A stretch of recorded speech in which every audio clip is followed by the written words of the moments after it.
The ballroom glittered under crystal chandeliers, waiters moving silently between the tables, and then a woman in a deep emerald gown stepped up to the podium. The room erupted in applause. "Ladies and gentlemen, please welcome the founder of the New Horizon Foundation, a woman who has spent years fighting, failing, and getting back up to help thousands of families.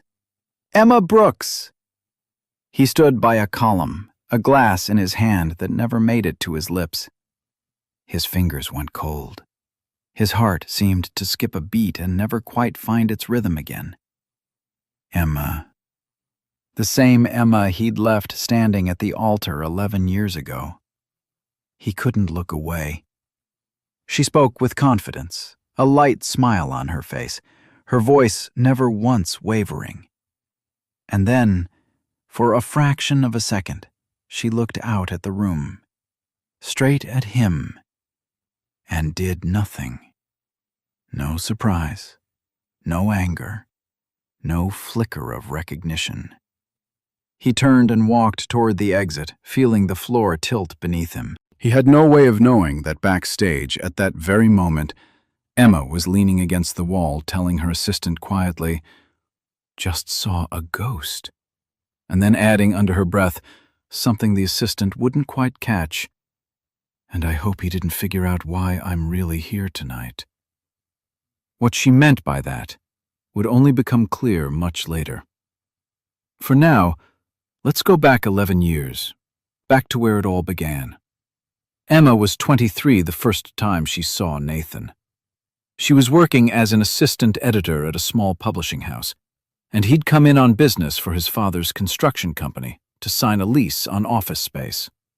He showed up 20 minutes late to the meeting, burst into the conference room full of apologies, with such genuine embarrassment on his face that Emma, instead of getting irritated, burst out laughing. "Do you always make an entrance like this?" she asked. "Only when I'm really trying to make an impression," he answered, and she knew right then she was in trouble. He left his folder of documents on the conference table. Emma caught up with him at the elevator, held it out, and noticed he was blushing like a kid caught red-handed. "Thanks," he mumbled. "I don't usually act like this." "I believe you," she smiled.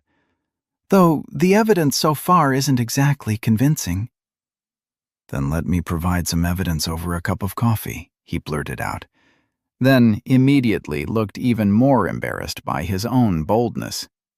She said yes, more out of curiosity than any real interest.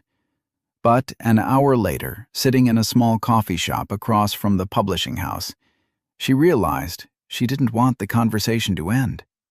Their first real date was a complete disaster, which is exactly why she never forgot it. Nathan had booked a table at an expensive restaurant, determined to impress her. He spent the whole evening nervously fixing his cuffs, set his napkin down wrong twice, and when the waiter brought the wine, reached to clink glasses too early and knocked his drink straight across the white tablecloth. Scrambling to fix it, he grabbed his napkin too fast and swept a plate of appetizers onto the floor. Emma, instead of being embarrassed, laughed so hard tears streamed down her face. "This is officially the worst date of my life," Nathan said, red-faced, burying his face in his hands. "No," she said, wiping away tears of laughter and gently pulling his hands from his face. "This is officially the funniest date of my life. There's a difference." The waiter, stone-faced, swept up the broken glass and repeated several times that they'd have a fresh table set up shortly. But Nathan couldn't shake the feeling he'd wrecked the whole evening beyond repair. "Let's get out of here," he said quietly. Emma just smiled and shrugged. He paid the check, apologized to the staff, and a few minutes later they were out on the street. "I need a plan B," he said, dead serious, "because I will not survive it if you go home hungry and thinking I'm a disaster." They bought 2 hot dogs from a street cart and ate them sitting on a park bench, watching people pass by. Ketchup dripped onto Emma's skirt, and they both laughed for a solid 5 minutes trying to blot it out with a napkin from the same cart. "You know," Nathan said, looking at her in the glow of the streetlight, "I was so nervous tonight, because it's been a long time since I met someone I actually wanted things to go right with. And instead, I demolished half the restaurant." "Well, then I guess we can safely say Plan B is working out a lot better than Plan A," Emma said, taking a bite of her hot dog. The weeks that followed turned into a string of small, unforgettable moments. They'd walk through the city at night because Nathan swore he knew a secret spot with the best sunset view. And every single time he took a wrong turn until they'd end up in some completely random alley strung with laundry lines and old bicycles. "Have you ever actually found this place?" Emma would ask, laughing, while he turned his phone in circles trying to get his bearings. "Not once," he'd admit honestly, "but there's something romantic about getting lost together. The story I tell our grandkids will sound a lot better than, 'I genuinely cannot read a map.'" One time they got caught in a sudden summer downpour. No warning, no umbrella. Without a second thought, Nathan pulled off his jacket and held it over Emma's head, getting soaked to the bone himself in seconds. "You look like a drowned rat right now," she told him, trying to hand the jacket back. "Yeah, well, at least you're a dry rat," he shot back, teeth chattering. "Worth it." She spent half the night drying his hair with a blow-dryer in her tiny apartment, while he sat on a stool wrapped in her blanket, rambling through embarrassing childhood stories just to fill the silence. And judging by how happy and half-frozen he looked, it was one of the best nights of his life. Emma remembered other things, too. How he always held the door for her, even if it meant going out of his way to do it. How he brought her coffee made exactly the way she liked it, with just the right splash of milk. Once, he announced he'd booked her a surprise, a ride on the Ferris wheel downtown with a view of the whole city. Romance at altitude. Emma went pale and admitted, honestly, that she was so afraid of heights, she wouldn't even walk up to the railing on a third-floor balcony. He didn't push it, and he didn't make a joke out of it either. The next day, he showed up at her door with 2 tickets to the planetarium instead. "Same feeling of wide-open space," he said. "Minus the risk of you crushing my hand so hard you break my fingers." "Too late," she said, gripping his hand tight anyway, no height required, while a projection of the night sky unfolded above their heads. Meeting her parents went almost perfectly, except that Emma's father, a sturdy, quiet man, spent half an hour studying Nathan across the dinner table before saying a single word. "So, you build houses," he finally said. "I help my father with that, yes, sir," Nathan answered, trying to sound confident while his stomach twisted in knots. "In construction, and in life, there's one rule. The foundation matters more than the facade. Hope you understand that." "I do," Nathan said quietly, and something in his voice made Emma's father smile for the first time all evening. After dinner, as Emma walked Nathan to his car, she laughed. "I think he actually likes you. He talked to you in full sentences." He only does that with people he respects. "I honestly thought I was going to die of fear in there," Nathan admitted. Meeting Nathan's parents went a lot colder. His mother, Patricia Huntington, greeted Emma with a polite but stiff smile and spent the entire evening firing off questions that felt more like an interrogation. What her parents did for a living, how much she made, whether she had real plans for her life, or whether she was just drifting like a lot of people her age. Nathan's father barely spoke at all, glued to his phone, stepping out of the room to take calls every few minutes. Emma didn't think much of it at the time, just a busy man doing business. On the drive home, Emma asked carefully, "Is your mum always like that?" "She just worries about me," Nathan answered, though there was an uncertainty in his voice, like he wasn't fully convinced by his own words either. "Don't take it personally. She'll come around. Everyone does. Emma nodded, but something uneasy stuck with her anyway. A small splinter she chose, at the time, not to look at too closely. One of Emma's happiest memories would always be the evening they lay on a hill overlooking the city, talking about the future. "I want a house out in the country," Emma said, staring up at the stars, "with a big porch, and a dog, definitely a dog." "And I want a whole room just for books," Nathan said.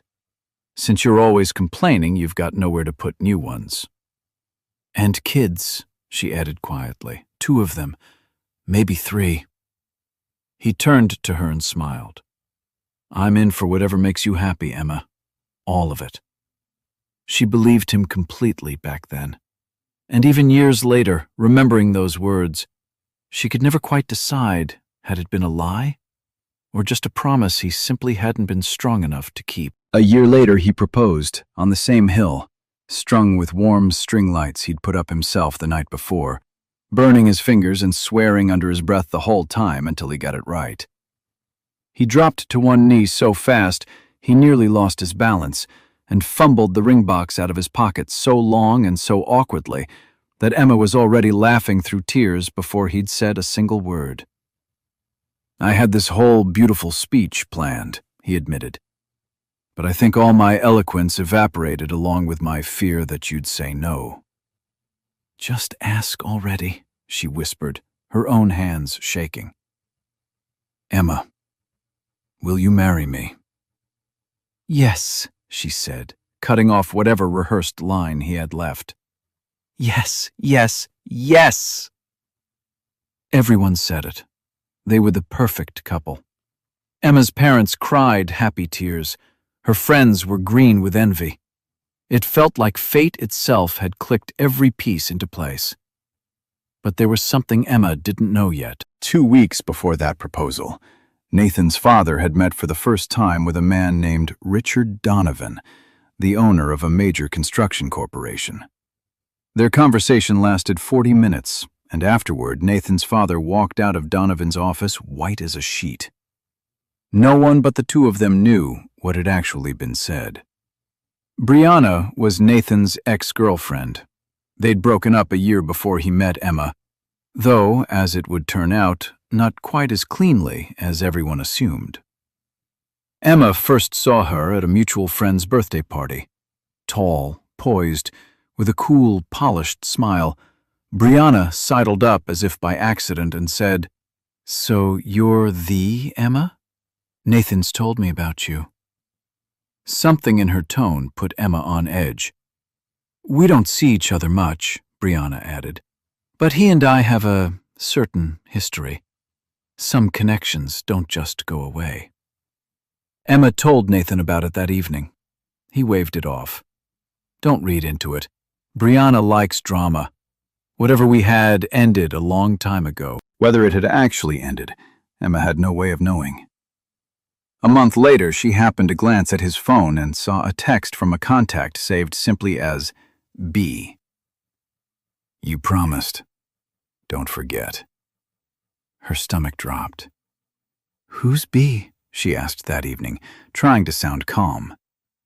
Nathan went pale, hesitated for a beat too long before answering, and that beat decided everything.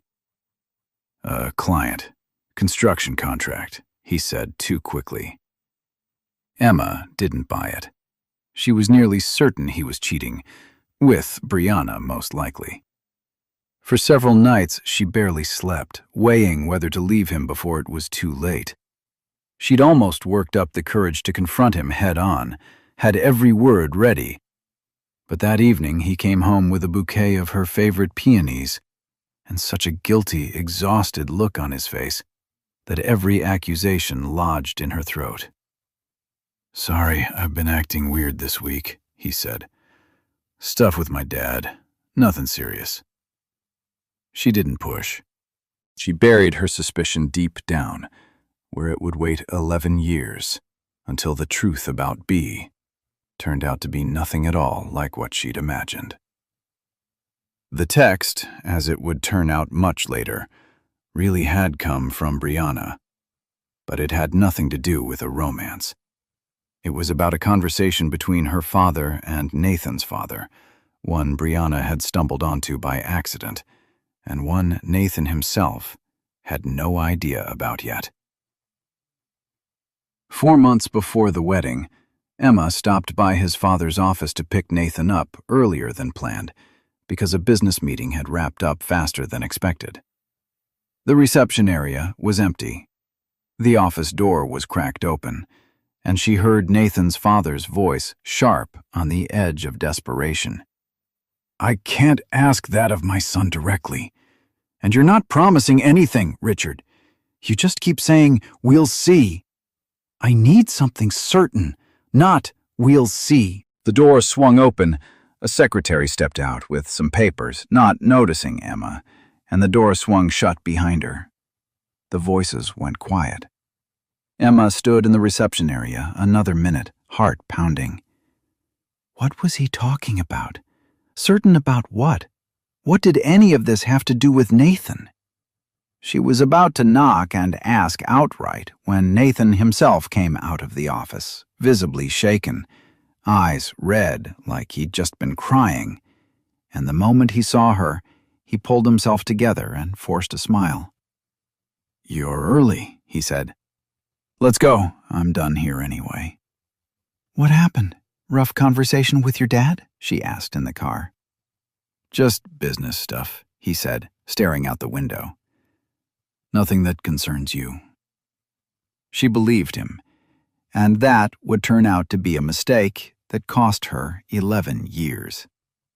Because that conversation in that office concerned her more than anything else in the world. What Emma hadn't heard, and had no way of knowing, had happened 3 weeks earlier, when Richard Donovan first invited Nathan's father into his office.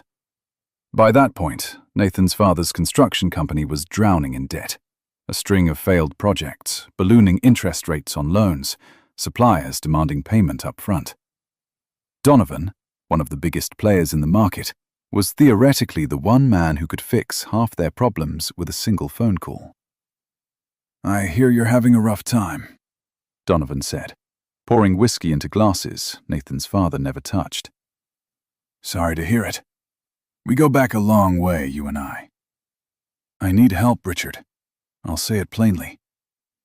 Donovan sat in silence for a while, studying his glass against the light.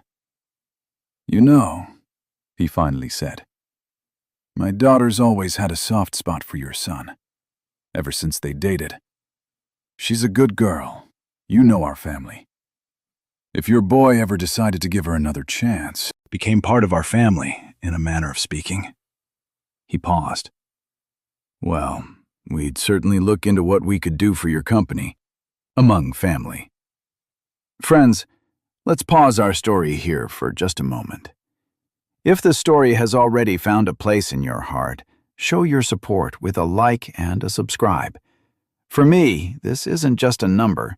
It's a sign that stories like this one still matter, that they still find the people who need them. And I'd love to get to know you a little better. Drop your age in the comments, because behind every number is a whole life, its own memories, victories, and struggles. Thank you for being here.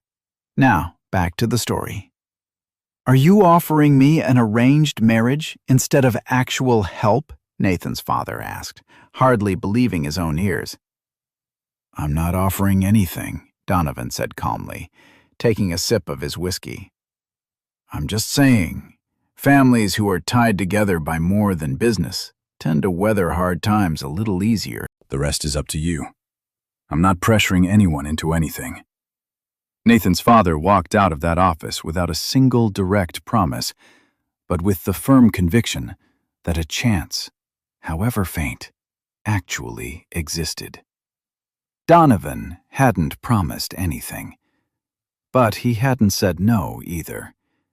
And it was exactly that, the unsaid part, that hazy hope with nothing written down, nothing guaranteed, that would turn out to be the single most destructive force in this entire story.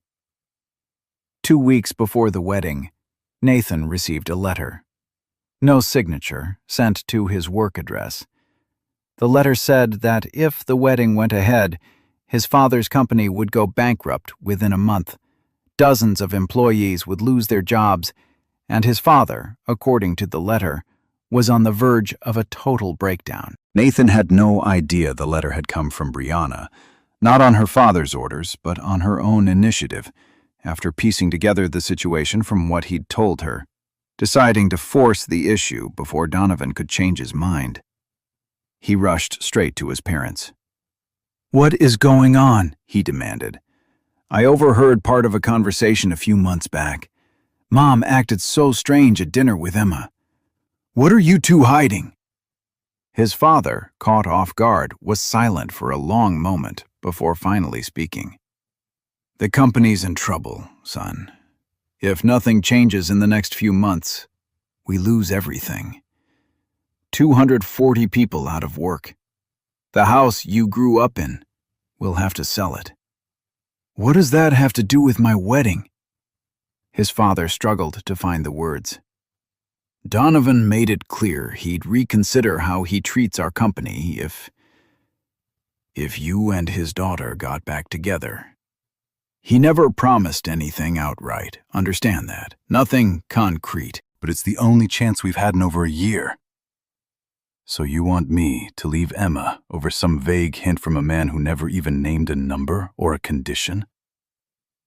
"I'm saying the decision is yours," his father said quietly. "But this is our only shot, Nathan. The only one we've got." Nathan didn't sleep that night.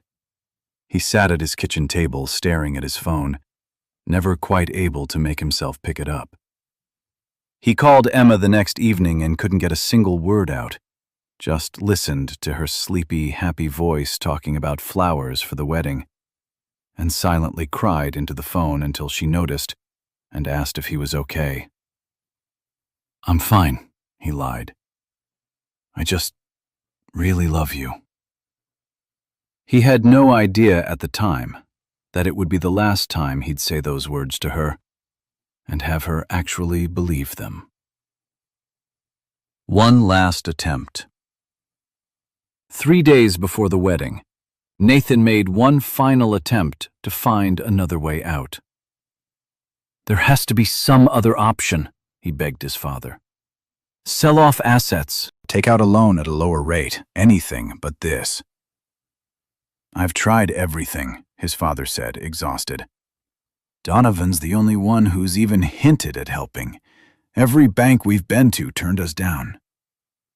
And if I just say no, if I tell him flat out I'm not interested in his daughter, then we lose even the faint chance we have," his father said. "I can't make this decision for you, son, but I'm asking you to think about more than just yourself." Nathan walked out of his father's office that evening a different man. Not decided yet, but already broken. It wasn't that he trusted Donovan. He trusted his father's despair, his fear, a helplessness Nathan had never once seen in him in 26 years.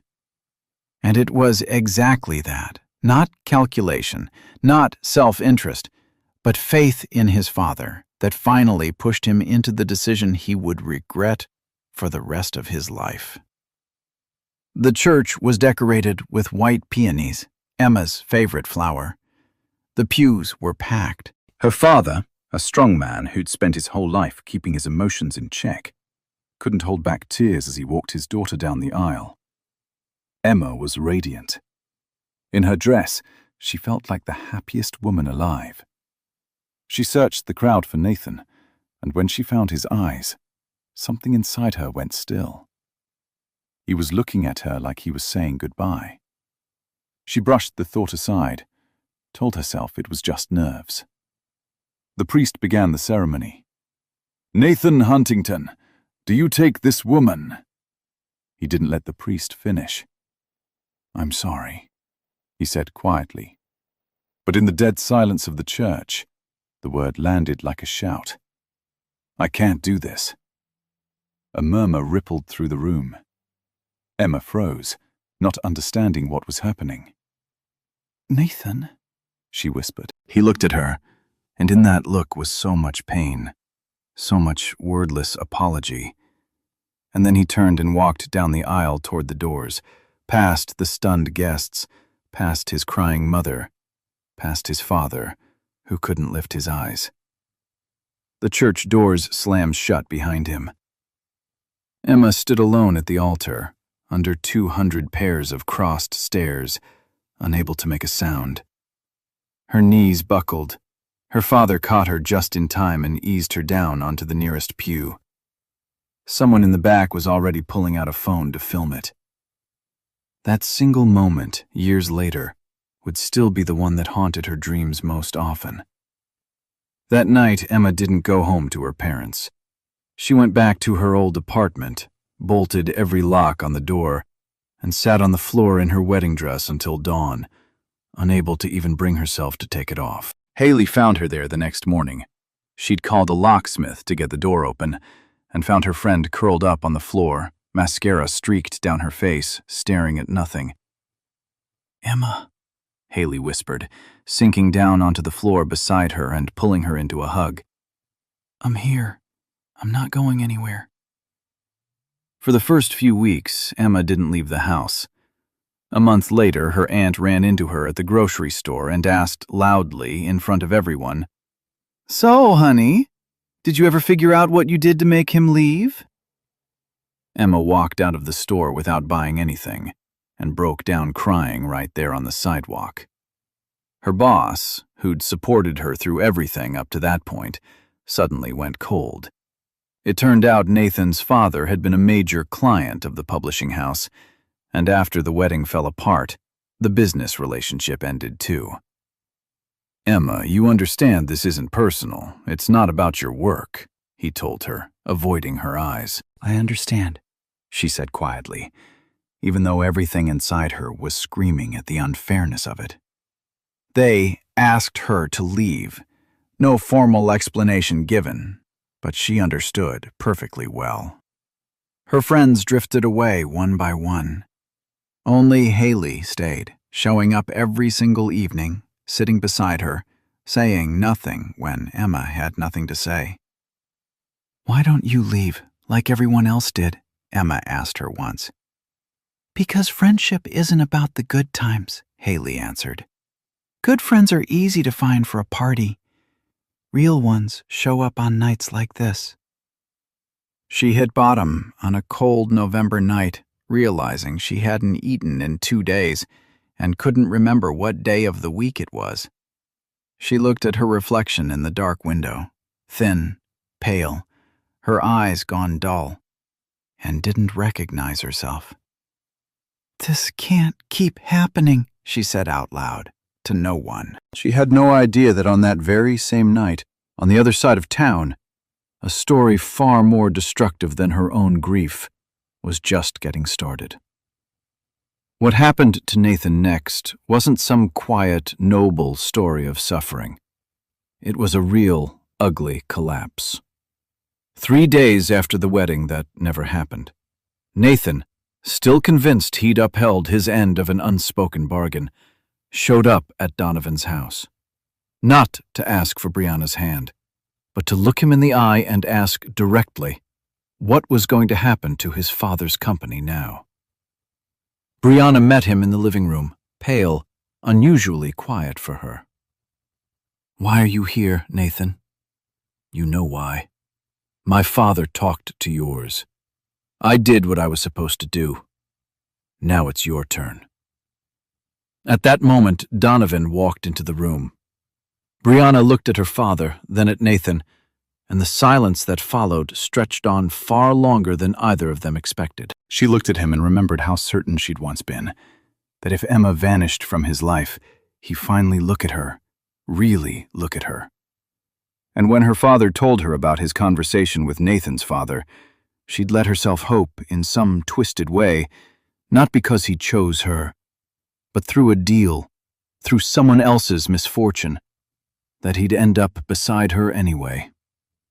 She'd rehearsed this exact scene in her head for months.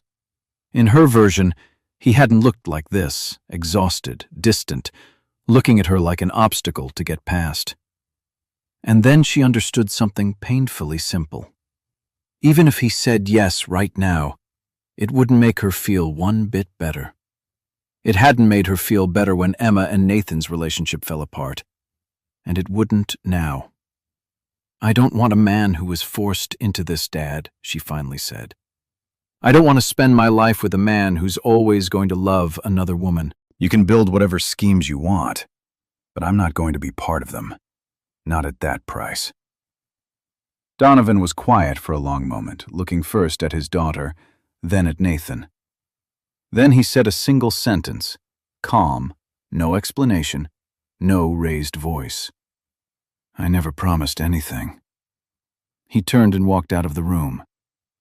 Nathan stood in the middle of a stranger's living room, finally understanding completely that there had never been any deal, any arrangement at all, only vague hints that his desperate father had mistaken for hope.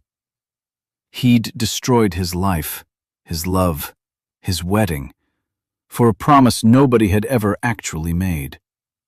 Worse still, Donovan, against all logic, kept up appearances of helping for a while. He arranged a meeting with a potential investor, helped secure a delay on one of the loans. After every one of those calls, Nathan's father would sit at the kitchen table with his old phone in his hands and repeat to himself, like he was trying to make it true, "See, he's keeping his word. It wasn't for nothing." But month after month, the help thinned out. The investor Donovan introduced disappeared after a few meetings, no explanation.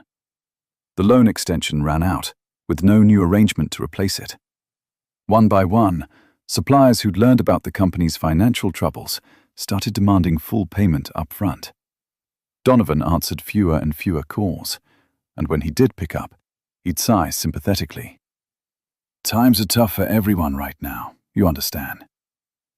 Nathan's father sat at that same kitchen table for almost 2 more years, waiting for a call that would never come, right up until the day the company was officially declared bankrupt. Nathan found out while going through the bankruptcy paperwork with his father. He sat in silence for a long time, then said only one thing. "So I destroyed my life for nothing. For a we'll see."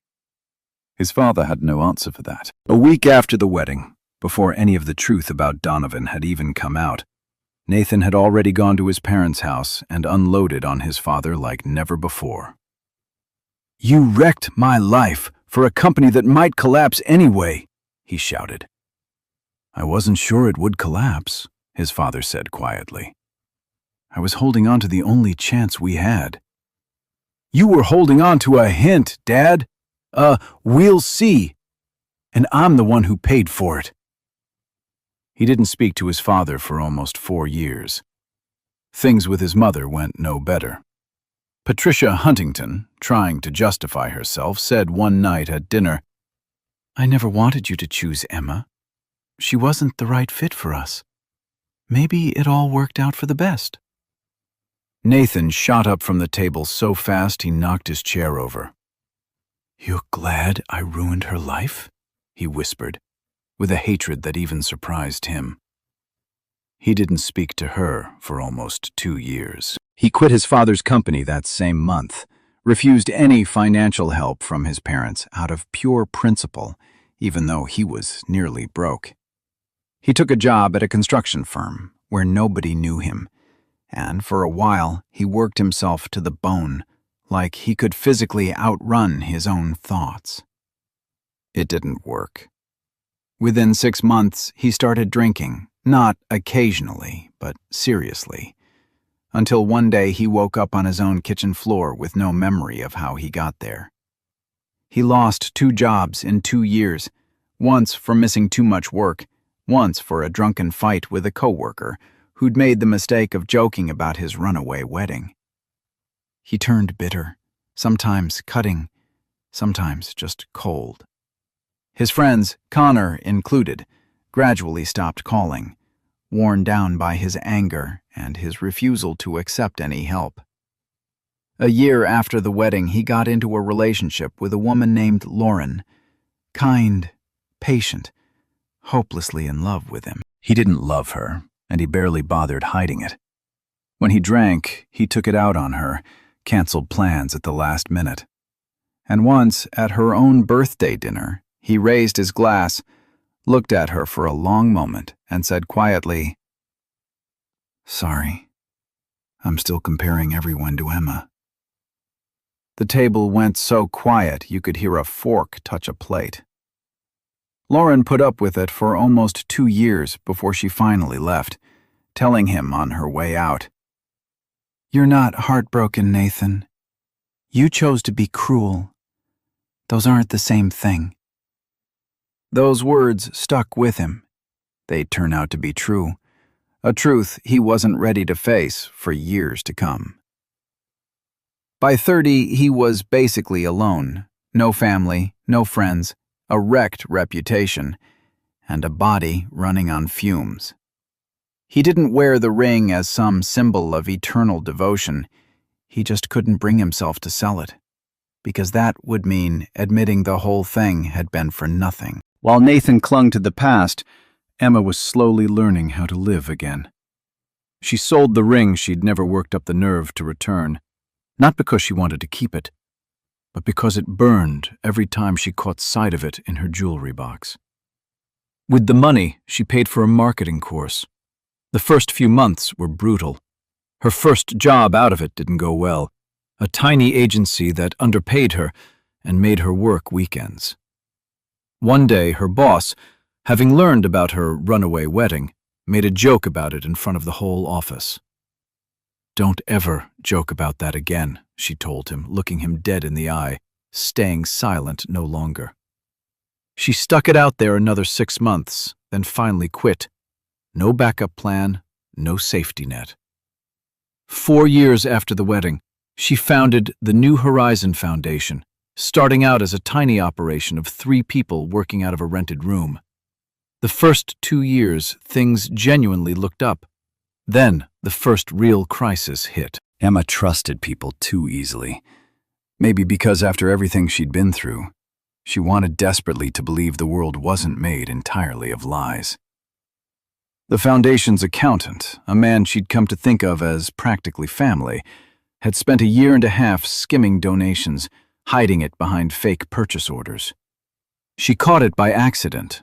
A number in the quarterly report was off by a few $1,000s, the kind of small discrepancy you'd just fix and move on. But the closer she looked at the invoices, the faster that small discrepancy turned into a gaping hole.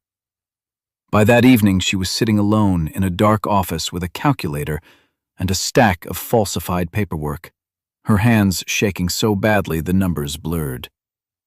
The total shortfall, discovered during an audit ahead of a major grant, came to nearly $200,000. The story hit local news under the headline, "Charity Foundation Under Investigation for Embezzlement." Several major donors cut ties immediately. Emma seriously considered shutting the foundation down. What saved it, oddly enough, was a story in a different outlet. An independent journalist found that Emma herself had ordered the audit and reported the accountant to the police, despite the reputational risk. Public opinion turned back in her favor. But the lesson stuck. Trust is a luxury, and sometimes it costs a fortune. 5 years after the wedding that never happened, Emma ran into Brianna by chance at the airport, both of them waiting out a delayed flight, both holding paper coffee cups, neither recognizing the other right away in the crowd by the gate. Brianna looked stunning, poised, in an expensive suit, a wedding ring catching the light as she brushed back her hair. "Emma? Emma Brooks?" Brianna smiled, like they'd parted as friendly acquaintances instead of something else entirely. "What a small world. It's been forever." The gate area was nearly full, so they ended up sitting next to each other. A few minutes of small talk about the flight delay, about how the coffee in this terminal was always cold, about the ongoing renovation. Emma caught herself remembering just how easy and charming Brianna could be. when she wasn't trying to destroy something. Brianna, though, seeing how at peace Emma seemed, felt an old jealousy flare up and decided to land one last blow. "And how about you?" Brianna asked, tilting her hand so the ring caught the light, casual as anything. "Still single?" "I've got the foundation," Emma answered. "Keeps me busy enough there's not much room left for a personal life." "You know," Brianna said, stirring her coffee, "Nathan and I are actually back together. 2 years now. Wedding's coming up soon, the real one this time." She said it lightly, in passing, like she was mentioning a new job, not the one man Emma had never quite managed to forget. Emma felt something clench inside her, but forced a smile anyway. Dear listeners, let's take a short break here. If this story has made you stop and think, or brought back a memory of your own, leave it a like. That's how I know these stories are really reaching people. And please, tell me what city or country you're listening from. It means so much to see people from every corner of the world gathering around one story. Thank you for being here with me. Now, let's continue. "I'm happy for you," she said, her voice level even as something inside her seemed to snap. "You know," Brianna added, standing up as her flight was called, "sometimes fate just puts everything back where it belongs." Emma spent the entire flight staring out the window and came to one simple realization. Somewhere, deep down, without ever quite admitting it to herself, she'd been waiting this whole time. Now that hope had officially been told no. Back home, for the first time in 5 years, she burned what was left of her wedding photos, not in some fit of hysteria, but calmly, methodically, like closing a final door. So whatever we had really didn't mean anything after all. Time to let it go, once and for all. Brianna had lied. The wedding ring on her finger belonged to a different man entirely, one she'd marry a year later. And she hadn't spoken to Nathan since that scene in her father's living room. The lie, it seemed, had been Brianna's last attempt to make up for that humiliating night when she'd refused to go along with her father's scheme. Except this time, at the cost of someone else's pain. Emma wouldn't learn the truth for years. By 32, Nathan was either going to finally destroy himself completely or stop. He stopped, thanks to what he later called embarrassingly ordinary. He got pulled over for drunk driving, his car got towed, and while waiting to be processed at the station, he sat next to a drunk kid barely 20, slurring to a stranger about how he'd broken up with his girlfriend right after proposing because he panicked and now his whole life was over. Nathan listened to this total stranger like he was looking into a mirror, and for the first time in years, felt not self-pity, but disgust. He walked out of the station at sunrise and booked an appointment with a therapist that same day. The road back took years. He repaired things with his mother first. She came to him herself once she heard about the arrest, and instead of blame, just wrapped him in a hug on his doorstep and cried. Things with his father took longer and were harder. It wasn't until his father, older now and unwell, admitted the fault had been entirely his own and apologized, not for the company, but for letting his son pay the price of someone else's empty hope. "I mistook a 'we'll see' for a promise," his father told him, "and I made you pay for my mistake." Nathan gave up drinking for good. He left construction entirely and took a job at a small financial consulting firm, quiet, unremarkable work that, as he'd put it later, gave me back the feeling that I might actually be useful to someone instead of just harmful. He never went looking for Emma, or rather, he did, but every time he talked himself out of it, convinced by something Connor kept telling him, that she was long since happy without him. He had no idea that Connor was simply repeating an old assumption out of habit, never once checking if it was actually still true. A year after the wedding fell apart, when Nathan had started slowly finding his footing again but wasn't ready to admit it to anyone, he wrote his first letter. He worked on it for 3 straight nights, crumpling up draft after draft, until only one version was left. Short, no excuses, no pleading for forgiveness. Just the truth. About Donovan, about his father, about the fear, about the fact that he had never once, not for a single day, stopped loving her. He didn't know her new address, so he sent it to her parents' house, the only address he still had memorized. Emma's father was the one who pulled the letter from the mailbox. He recognized the handwriting on the envelope instantly. He'd seen it once, on a birthday card Nathan had signed for his wife. His hands shook as he turned the envelope over, without opening it. Those months, Emma had only just started leaving the house without breaking down in tears in public. Only just stopped flinching at every text notification. Her father saw it, every night at dinner, watching his daughter force herself to smile, force herself to rebuild a life from scratch. He sat alone at the kitchen table that evening, holding the envelope for a long time, never opening it. "I'm sorry, son," he said out loud, to no one in particular, maybe to Nathan, whom he'd never really considered a son, or maybe to his own conscience. "But I'm not giving this to her. Not now. Maybe not ever." He burned the letter in the sink, window cracked open so the smoke detector wouldn't go off, and watched for a long time as the paper blackened and curled before he rinsed the ashes down the drain. He never told his wife, never told Emma. He carried that decision entirely on his own, knowing that if he was wrong, the fault would be his and his alone. 4 months later, a second letter arrived. Then, 6 months after that, a third. Emma's father pulled each one from the mailbox the same way, holding it for a moment before burning it, each time as if weighing whether this might be the one worth showing her. And each time, he made the same decision. "She's finally smiling again," he'd tell himself.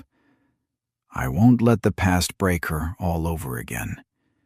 Better she's angry at his silence than shattered on every page." One letter, the fourth, almost 2 years later, he didn't burn right away. He sat alone at the kitchen table and read it twice. In it, Nathan wrote that he was working to become a different person, that he was seeing a therapist, that he wasn't asking for a reply, just wanted someone to know the truth, in case it ever mattered. Her father sat with that letter for a long time. Then, instead of burning it, put it away in an old tin cookie box. "This one I'll keep," he told himself. "The rest I can let go of." He never told Emma what he'd done, not then and not years later, even after she'd already forgiven Nathan on her own. That secret stayed with him to the end. A heavy one, but, he was convinced, a necessary one. He gave Emma the box with the letter only once, years later, without a single word of explanation, just setting it down on the table in front of her during one of their Sunday dinners. "What's this?" she asked. "Something I should have given you a long time ago," he said. "Forgive me, if you can. I didn't know any other way to protect you." While Nathan was slowly climbing his way back up, Emma was going through a second crisis, a far worse one. 8 years after the wedding, when the foundation had grown into a real organization with branches in 3 cities, a journalist dug up the story of Emma's runaway wedding and published a piece with a provocative headline. "Jilted Bride Builds Empire on Public Sympathy?" The online backlash was brutal. Several of the families the foundation worked with, spooked by the scandal, pulled out of sharing their success stories publicly. and a major fundraising push the foundation had been counting on collapsed almost entirely. Emma was bedridden for a week with nervous exhaustion. "What if it's not wrong?" she whispered one night. "What if I've lived with this pain so long, I stopped noticing it, became part of who I am?" She found her answer in a letter from one of the families the foundation had helped. "I don't care what pain your work came out of. It was real when I needed it. The rest isn't my business." Emma printed that letter and hung it above her desk. It's still there today. 11 years after the wedding that never happened, Nathan, a completely different man now, calmer, more mature, more honest with himself, found himself at a New Horizon Foundation charity gala, invited by the company he now worked for, which had recently become one of the foundation's sponsors. He had no idea Emma was the one who'd founded it. The moment he saw her on stage, the breath went out of him. Emma, spotting him in the crowd, froze for just a second, and then, against her own will, her face settled into something completely neutral. She finished her speech, walked off stage, and broke down backstage for the first time in years. "Get me the list of tonight's sponsors," she told her assistant. "And if you can, find out quietly whether he's married." The answer came back 10 minutes later. Nathan Huntington, not married, divorced once a long time ago, single. So there was never any wedding with Brianna, she thought. Which means this whole time I was letting go of something that never even existed. He was planning to leave without saying a word, without drawing attention to himself, but at the exit, he heard a voice behind him. "You not even going to say hello?" They stepped outside onto the terrace. "Why did you do it?" Emma asked. He told her everything. His father's debts, Donovan's foggy, "we'll see," how he'd believed not in some deal, but in his father's desperation. Then, honestly, he told her the parts he'd once planned to leave out. The broken relationship with his family, the drinking, Lauren, the man he'd become. "I don't want you thinking I spent all these years nobly suffering off in a corner somewhere," he said quietly. "I didn't suffer nobly. I fell apart. I hurt people who didn't deserve it. It took me almost 7 years to stop being the person I became after I left you." "And Brianna?" she asked suddenly. "I heard you two were back together 5 years ago." Nathan frowned, confused. "Emma, I haven't spoken to Brianna in over 10 years. Not since the night she refused to go along with her father's plan." "Who told you that?" Emma felt the blood pound in her temples. "She did. At the airport 6 years ago. Said you two had been together for 2 years and were about to get married." Nathan shook his head slowly, a whole storm of emotion crossing his face. "Brianna lied to you, Emma. I don't know why. Maybe she just couldn't stand that she'd blown everything up and still walked away with nothing." Emma closed her eyes. For 6 years, she'd carried the certainty that he was happy with someone else, and the whole time it had been a lie. "I need some time to process this," she said quietly. "We have plenty of it now," he answered, unlike back then. The first week after that conversation on the terrace, they didn't text each other at all. Emma opened up a chat window with his name in it more than once, typed out a single line, and deleted it without sending. One time she got as far as typing, "Hi," and sat staring at it for 10 minutes like it was some kind of formal declaration instead of a 2-letter word. Nathan wasn't writing either during that time. He'd sit at home in the evenings, phone face down on the table, deliberately placed that way so he wouldn't see a notification come in, and then flip it over every half hour anyway to check. He called Connor, the only friend who'd started speaking to him again after he'd gotten sober, and complained that he had no idea where to even start.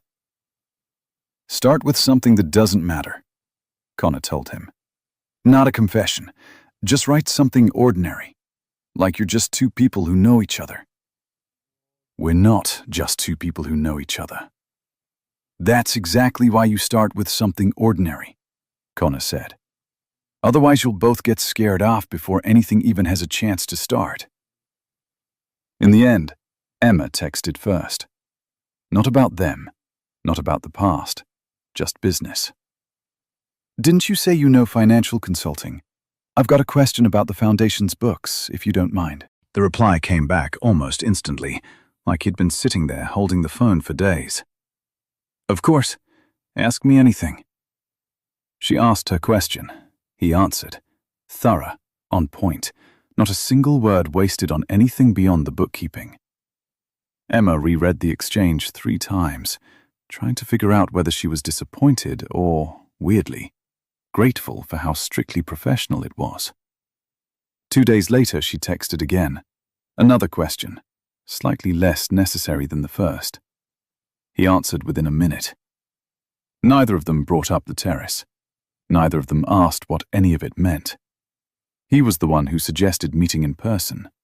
Carefully, in a message that had clearly been rewritten a few times, judging by the pause between typing and the message actually arriving. It'd probably be easier to go over this stuff on paper, sitting down together. Coffee? Nothing personal, just easier to look at the numbers side by side. She agreed, just as carefully, treating it like a business meeting and nothing more. They picked a neutral coffee shop, not the one from their first date years ago, not the one near the Foundation's office, just somewhere halfway between that meant nothing to either of them. The first 15 minutes really were just about the numbers. He laid out printouts in front of her, ran a pen down the columns. She nodded and asked follow-up questions. Both of them carefully avoided letting a silence stretch more than a few seconds, like quiet itself might be dangerous. "Want another coffee?" he asked, once the numbers ran out, and it still felt too early to leave. "Sure," she said. "Just don't spill it this time." It was the first joke of the whole conversation, and they both froze for a second, hearing an echo of another time in it. Nathan smiled, carefully, uncertainly, like he was checking whether he was even allowed to. "I'll do my best," he said. No promises, though. 2 weeks later, he suggested walking for a bit. Not a date, just, since we're headed the same way after meeting with that donor anyway. They walked slowly, talking about the Foundation's work, and then, without either of them steering it there, the conversation drifted, first to the books she was reading, then to how he'd started running again in the mornings. "Remember how you used to be scared of heights?" he asked suddenly, as they passed an old, rusted-out Ferris wheel towering over an amusement park that had clearly been shut down for years. "Still am," she said. "Nothing's changed there." "Good," he said. "Then I didn't miss anything." She wasn't sure what he meant by that, whether he was glad to be getting to know her again from scratch, or glad that not everything about her had changed beyond recognition. She didn't ask. They walked the rest of the way to her building in near total silence. But it was a different kind of silence. Not heavy, just calm. The kind that happens between people who don't need to fill it with words. "Thanks for walking me home," she said at her door. "Thanks for letting me," he answered.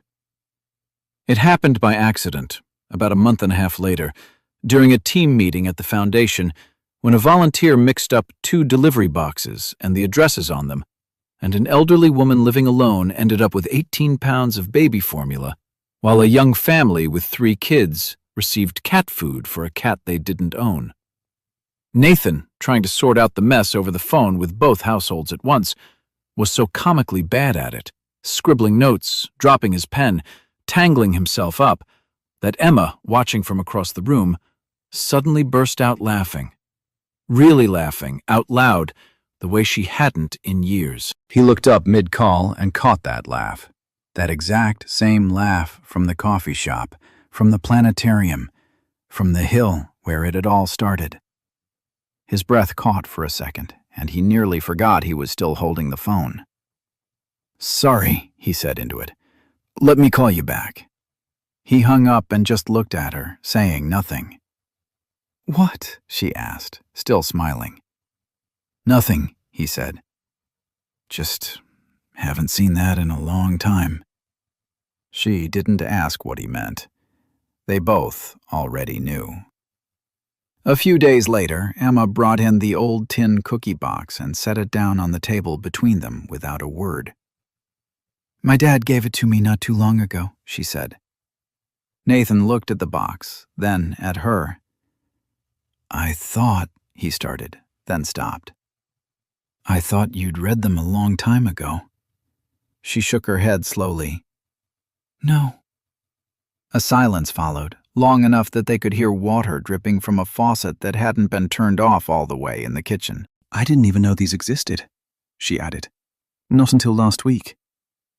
He said nothing, just stared at the box, as if it might disappear if he looked away. Emma lifted the lid and pulled out one of the envelopes. Yellowed, the corners worn soft from folding. Nathan recognized the handwriting instantly. What it meant took a second longer to catch up, like his mind needed a moment to catch up to what his eyes already knew. "Wait," he said quietly. He looked up at her. You really never got a single one?" "Not one," she said, just as quietly. There were no more words after that, just silence, in which they could hear a car pass outside, the clock on the wall ticking, a clock Emma had never once noticed in that room before. Nathan sank slowly into a chair, like his legs had simply stopped holding him up. He picked up the envelope, tried to open it. His fingers wouldn't cooperate, like they'd forgotten how to do something this simple after 11 years. Emma had never before seen a man who'd refused to let himself break down for over a decade, suddenly unable to manage a plain paper envelope. "So," he started and didn't finish. "So you spent 11 years thinking—" She finished it for him, quietly, without accusation, exhausted. "That you just erased me from your life."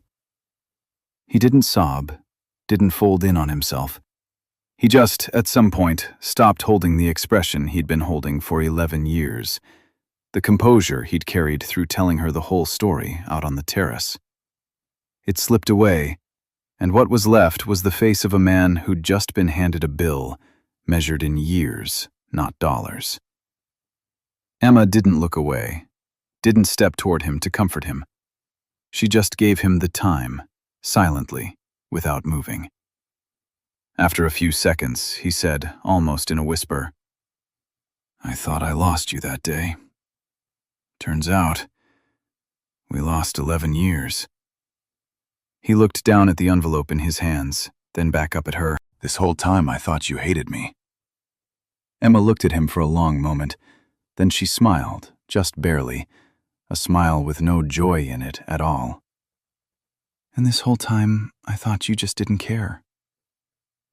Neither of them said anything after that. There was nothing left to say. After a while, neither of them could have said how many minutes had passed. Nathan quietly reached into his jacket and pulled out a small velvet box. Emma looked at it for a long time. 11 years, she said. Even while you were tearing everything else apart, you kept this. Maybe that's exactly why I tore everything else apart, he said quietly. Because this was the one thing I never let myself destroy. And somehow I decided everything else didn't matter anymore. The months that followed were hard on both of them. Once, Emma showed up 10 minutes early to meet him, then turned around at the cafe door and left, texting afterward, "I'm sorry, not today." He wrote back, "Okay, I'll wait." There was a night she called him at 2 a.m, unable to sleep, and just sat there in silence on the line. "I honestly can't tell anymore if I'm still angry at you or not." "You can be angry and still keep moving forward," he told her. One day, at the cafe where they'd had one of their first dates, he asked her directly, Emma, do we have a shot at getting this back? Not right now, she finally said. I can't. Not because the feelings aren't there, but because I don't want to build something new on the wreckage while pretending the pain never happened. I need time. A lot of it. Then I'll wait, he said simply. No conditions. Nathan started volunteering at the foundation, not with money, but with his time. They started seeing each other regularly, not on dates, but at planning meetings and delivering food boxes.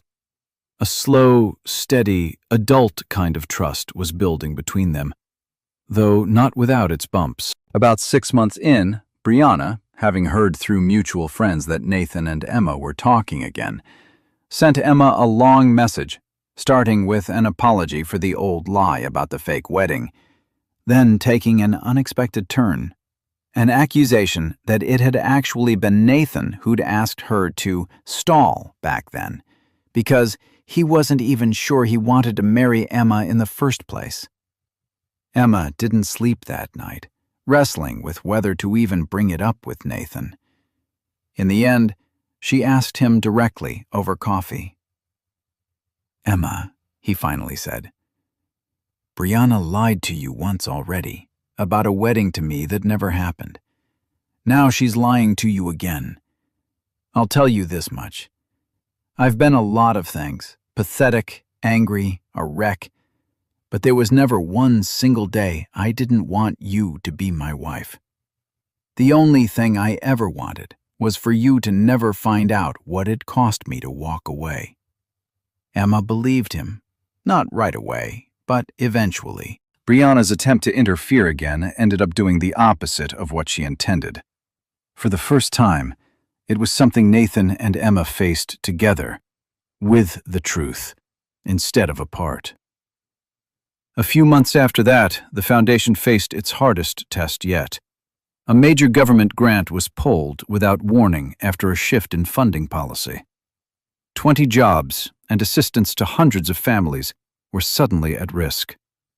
Emma was running herself ragged between cities, sleeping 4 hours a night, and one evening, coming back to the office, found Nathan there, sitting at her desk, with spreadsheets and a list of contacts. "What are you doing?" she asked, exhausted. "Looking for money," he said simply. "I'm actually pretty good at financial consulting, in case you forgot." She almost told him she could handle it herself. The habit of surviving alone was carved too deep to shake easily. But instead, she said quietly, "Thank you. I really do need the help." Together, over 3 weeks, they found 3 new private donors, enough to keep the foundation standing. The crisis passed and left something unexpected behind it. For the first time in 11 years, Emma had let someone other than Haley share the weight of what she'd built. A few days after the foundation's crisis passed, Nathan came by the office again. No excuse this time, no paperwork, no spreadsheets. "I want to talk," he said, sitting down across from Emma, who'd just been about to head home. She set her bag down but didn't sit, stayed standing, as if ready to walk out the moment the conversation went somewhere she didn't want it to go. "I'm listening." "I want to stay," he said simply. "Not just for now, not just because there was a crisis. For good, if you can say that about working at a foundation. And I need you to understand, I'm not saying this because I feel guilty toward you, and not to prove something to myself or to fix what I broke 11 years ago." Emma stayed silent, arms crossed. "Then why?" she finally asked. "Because I've seen how this place actually works from the inside," he said. 3 weeks running numbers, calling donors, reading the stories of the families you've helped. And I realized I don't want to walk away from a place where this is happening. Not for you, for the work itself. Though, he paused for a second. I won't lie and say the two things have nothing to do with each other. There's a big difference between working alongside you and... She didn't finish the sentence. I know, he nodded. That's why I'm not asking for anything except the job. If you need someone who knows how to raise money and negotiate with tedious lawyers, I'm here. Everything else is up to whatever happens, or doesn't happen. It's not a condition. Emma was quiet for a long time, studying him like she was weighing not just his words, but the possibility itself. I need to think about it, she said. Of course. She thought about it for 3 days. On the 4th, she sent him one text.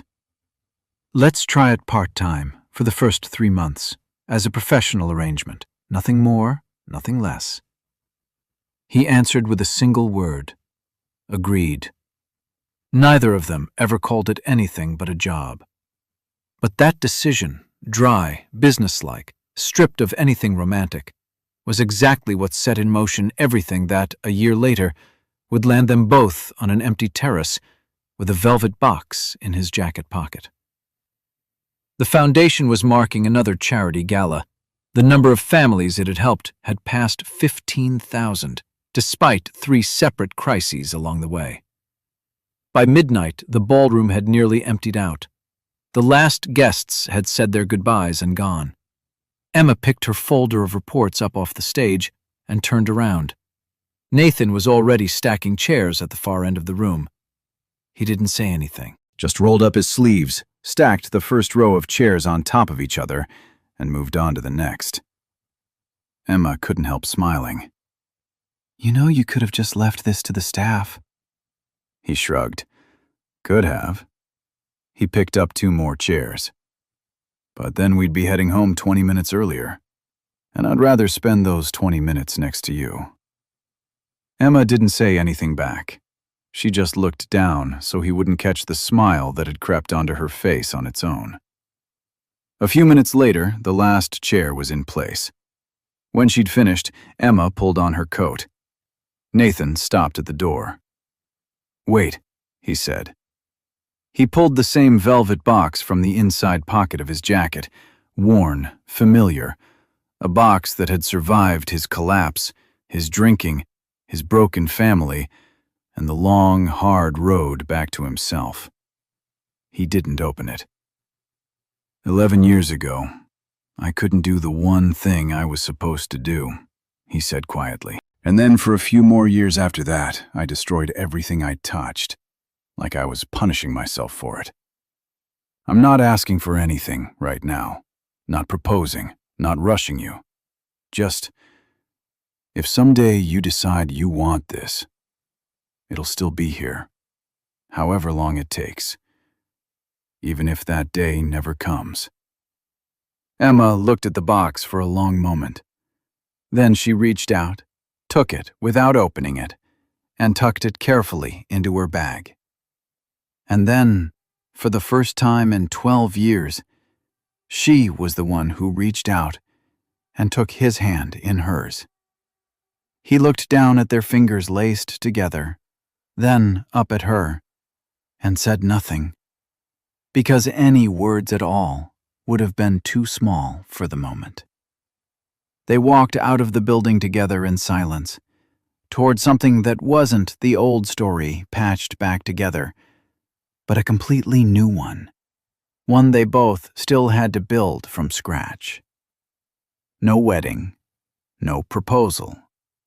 No, I love you. Just 2 people, each of whom had gone through their own real collapse, not a noble one, not some graceful fall, but something genuinely ugly and hard, and still found the strength to get back up.